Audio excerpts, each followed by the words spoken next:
Miss হবে না আপনার পছন্দের টিভি শো। দেখুন জি5 অ্যাপে একদম ফ্রি। তাহলে আমাদের দিক থেকে আর বিশেষ করে আমার মেয়ের দিক থেকে আপনারা এই সম্বন্ধ হ্যাঁই ধরুন। অভি বলেছে আপনার মেয়ে জার্নালিস্ট, খুব সাহসী, বুদ্ধিমতী, খুব ভালো মেয়ে।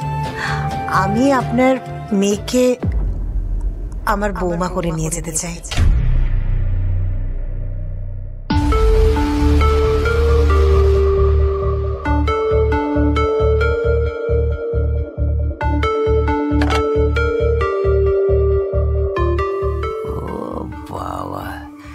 কি ভাবলাম আর কি হলো, ওই মার মেয়ের কপালে খারাপ কিছু লেখা নেই মনে হয়। মানে পুটির সাথে অভিষেকের না, আমি কিন্তু এটা আগেই আন্দাজ করেছিলাম। মানে এটা যে পুরোপুরি বিয়ে অবধি চলে যাবে এটা বুঝতে পারিনি। কই কিছু বলিসনি তো? আমার ছেলে তো পুলিশে রয়েছে আর আপনার মেয়েও জার্নালিস্ট, ওদের কিন্তু খুব ভালো মিল হবে। আর আমার ছেলেও কিন্তু আপনার মেয়েকে খুব পছন্দ করে। আমি অবশ্য আপনার মেয়েকে দেখিনি, তবে অভির মুখ থেকে শুনে কিন্তু আমার খুব ভালো লেগেছে, তাই প্রস্তাবটা নিয়ে এলাম। না না, মানে আপনারা সবাই মিলে এবার আলোচনা করে ভাববেন, তারপরে নয় জানাবেন। কি ব্যাপার বলতে বলি, তুই এতদিন ডুবে ডুবে জল খাচ্ছিলি, আমাকে একবারও তো বলিস না। একদম বাজে কথা বলবো না বুবাই দাদা, বলে দিলাম। আমার আর কি, তোর বিয়ে হবে, আমি ফিশ ফ্রাই মাটন খাবো আর তোর বিয়েতে ফাটিয়ে নাচবি। তুই না আমার দাদা, আগে বিয়েটা তুই কর। বিয়ে? এতদিন একটা ঠিকঠাক মেয়ে পেলে কবেই আমি বিয়ে করে নিতাম, সিঙ্গেল হয়ে বসে থাকতাম নাকি? হ্যাঁ কৃষ্ণা, আমরা কিন্তু দিন দিন বুড়ো হয়ে যাচ্ছি গো। নাতি নাতনি সবার এক এক করে বিয়ে হয়ে যাচ্ছে। আমার যে কি আনন্দ হচ্ছে।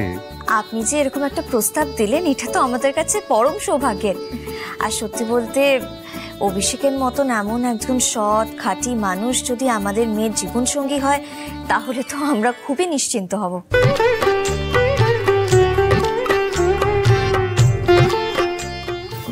বাবু বাবা, বলছিলাম যে এইটা বাবুকে ধরে নিয়ে যাওয়ার অন্য কোনো চাল নয় তো? কৃষ্ণা, তুমি বেশি কথা বলো না, তোমার মাথাটাকে না বেশি খাটিও না, চুপচাপ দাঁড়িয়ে থাকো। হ্যাঁ আচ্ছা অভিষেক, তুমি আগে তো বলনি, মানে তোমার যে পুটিকে ভালো লাগে এটা আগে কেন বলনি? আমি কিন্তু তোমার হাবভাবে আন্দাজ করেছিলাম, তবে এই কথাটা বলতে বলতে এতটা সময় লেগে গেল।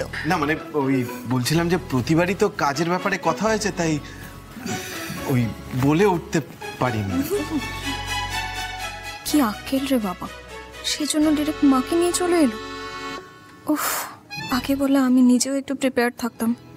কিছু মনে করবেন না, আপনার মেয়ের মতামতটা তো জানা দরকার, ওকে একবার ডাকুন না প্লিজ। হ্যাঁ হ্যাঁ, সে তো নিশ্চয়ই, ওদের ইচ্ছেটাই তো সবার আগে।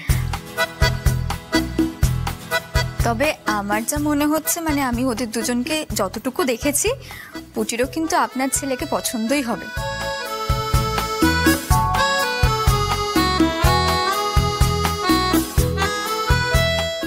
পুটিকে ডাক না এবার, ওপরে এতক্ষণ ধরে কি করছে? ডাকছে সবাই। এই তো, এই কথা বলেছি, এই তো পুটি। আরে আয়, লজ্জা পাচ্ছিস কেন? অনেক আগে ও এসে গেছিল, ওইখানটা দাঁড়িয়ে দাঁড়িয়ে সবটা শুনছিল।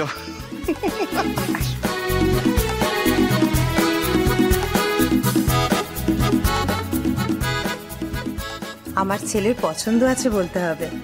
আমার কিন্তু সবচেয়ে পছন্দ হয়েছে তোমার ডাক নামটা, পুটি।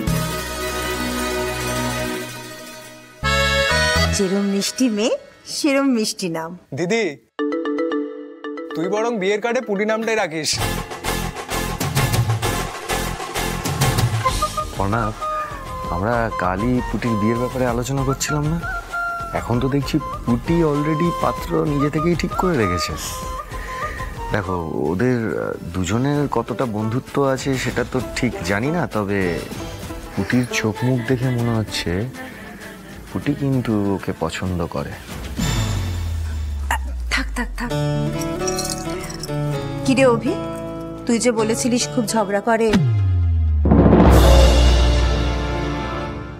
সব সময় ছটফট করে, কই না তো?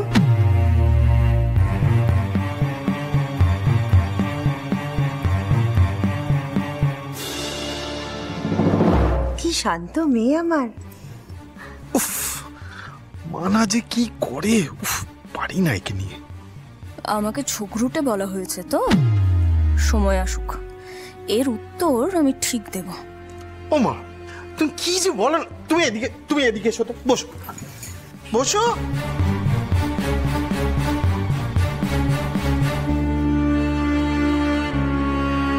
পূর্ণিমা, এবার তুই বল, তুই রাজি তো? মানে অভিষেককে তোর পছন্দ তো?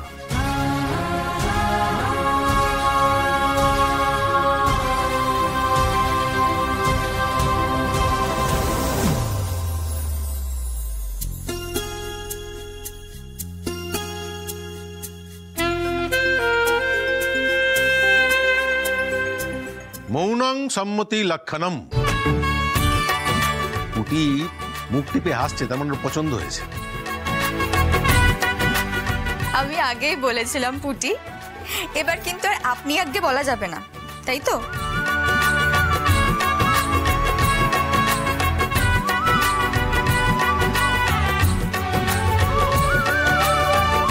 তাহলে আমাদের দিক থেকে, আর বিশেষ করে আমার মেয়ের দিক থেকে, আপনারা এই সম্বন্ধ হ্যাঁই ধরুন।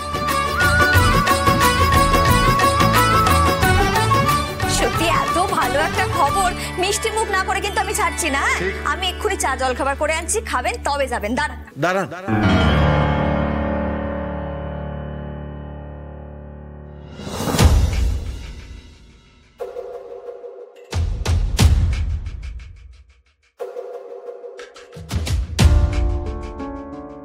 কি হলো?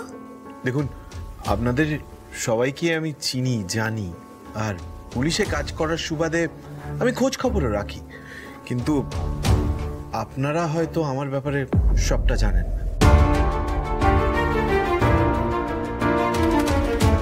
তোর কি এখন এসব কথা বলার কোনো দরকার আছে? দরকার আছে মা। কোনো সম্পর্কের শুভ সূচনা মিথ্যে দিয়ে বা কোনো কিছু লুকিয়ে রেখে আমি করতে চাই না, করা উচিতও না। তুমি কি লুকানোর কথা বলছো বাবা? দেখুন, আমি বিশ্বাস করি প্রত্যেকটা সম্পর্ক হওয়া উচিত কাঁচের মতো ট্রান্সপারেন্ট। সেখানে কোনো মিথ্যের আশ্রয় নেওয়া উচিত না। আপনারা হয়তো জানেন না যে আমার আগে একবার বিয়ে হয়েছিল।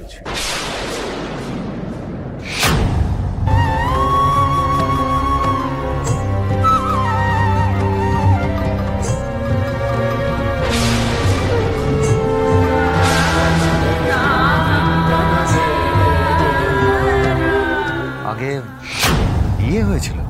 জি5 ডাউনলোড করুন আর সব এপিসোড দেখুন একদম ফ্রি।